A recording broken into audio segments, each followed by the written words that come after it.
So hi guys, my name is Catherine for those of you who are here for the first time, and thanks for subscribing to my YouTube channel. For the new subscribers, I do tell true stories. My story today is still in the neighborhood, this neighborhood that is raining very heavily. This is about a woman who was a second wife and decided to kill the husband. Second wife meaning that it's not like the first wife died. The first wife is still existing, but the husband kind of is polygamous and felt like one wife is not good enough. I need more. So he added her. And then when he wanted to add the third one, guess what she did? She killed him.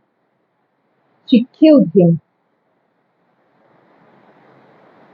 The first wife did not kill him when he married her as a second wife, but she killed him when she heard that he is going to marry a third wife, and even him. Well, in Christianity, only one wife is allowed, but in Kenya, I hear now that there is a law that allows polygamy. And now, what was the cause of her killing? The cause of her killing was because when the man married her, she thought that she is the best of all because she's taken over somebody's husband. And so she did not expect him to do the same to her by marrying a third wife. Not even married yet, she just heard that he is going to marry another one. And she took it upon herself to kill him. And how did she do it? Well, she knew that the husband comes home drunk always, and therefore he was going to do the same. Well, I don't know why she agreed to marry him as a second wife while his wife was just drinking alcohol the whole day and coming home drunk. Or probably he had another job also, and then he had to pass by the pub and drink some alcohol before he comes home. So on this particular day, she set a trap for him. This is a vice called jealousy. I don't know why she did kill the first wife, but she decided to kill him. If I can't have you alone, nobody else will. So why didn't she kill the first wife? There's a question mark. If you might be having an idea, put in the comments for those of you who might be in polygamous marriages. And so, on the night that he came back that night in the late evening, she knew that she was going to come back late, and so she told her kids, you go sleep in the kitchen today. You know, these traditional homes where you have a kitchen outside and then the main house has some rooms inside, but the kitchen is outside because it's touched. So she told the kids, you know what? I know your dad is going to come back as drunk as usual.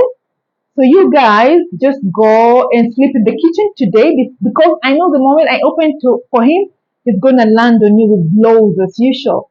Well, the kids were used to the violence of the dad coming home and clobbering them every night, and they have to go home with the marks on their faces. I mean, to school with the marks on their faces. So they were very happy today that their mother gave them an idea of where to sleep. My God, why hadn't she been giving them this idea before? Sleep in the kitchen. But today, wow, thank you, Mom. So what happened is they went to the kitchen to sleep, of course, and she locked the door from outside. Well, they believed it for their security. The mother is securing the kids. What happens next? What happens next?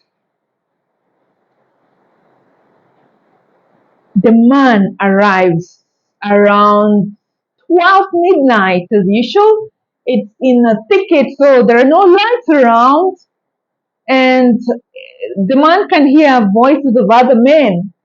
And he shouts from the gate. Of course, he's coming back drunk, as usual, tumbling and tripping, falling a bit here and there. and asking, I can hear male voices in my compound. Who are they? Who are these people in my compound? And then the wife shouts from the main house, shut up and come in. Shut up and come in. You're drunk and these are just your hallucinations and imaginations. So, well, the guy believes he's drunk and he's just hearing his own things, but in reality, the woman had called some killers to come and deal with the husband, some hitmen to come and deal with the husband. And the moment he tripped, I think he must have tripped into a machete because his neck was sliced 360. Was it 350? Because of course some part was found hanging when his body was finally found under the under the iron sheet that he was trying to construct a permanent house with. So the men slashed him, and what she did is they helped her hide the body in the same house in her room. I mean, these killers are very stupid most of the time, or when you're filled with passion, you cannot think of anything else. I cannot say it was a crime of passion anyway, because it was predetermined. She planned it. Covered him with a roof, with an iron sheet, and put some blankets on top, and so some blood was oozing. The men hadn't been paid yet, but she had promised them that tomorrow, first thing in the morning, I'll go to the bank and bring you some money for the work well done. I know how I will deposit of this body. I don't know how she's gonna do it, but probably she's planning to burn him up. Because I don't know how she's gonna drag him, or maybe she's gonna pretend that he's some sack of potatoes or maize and then drag him somewhere and leave him. So I don't know what she's planning to do. And so, the first thing in the morning, she wakes up, opens the kitchen for the kids to go to school. I don't know whether they ate or not, but with such a family, I doubt whether there was any food. And so they went to school, and she ran to the husband's mother, her mother-in-law, the mother of the son that she had killed. She's not going to kill him, no. She is going to ask for a sack of maize that she's going to sell and pay off these killers. I mean, is a sack of maize worth a life for these killers, I wonder? And the people who dropped her are the motorbike taxis. And they were like, she was like, my husband has gone to get the chemicals for the maize. And so I came to collect the maize, so he'll be back. He's gone to the border. It's called Malaba border between Kenya and Uganda. So he will come back and bring the medicine, but I've come to collect the maize. She was planning to sell the maize and pay off the workers. But the motorbike guys were like, wait a minute, we didn't see this guy leave this morning. So how come? Because they're the first people there in the morning. Every morning they're the first ones there.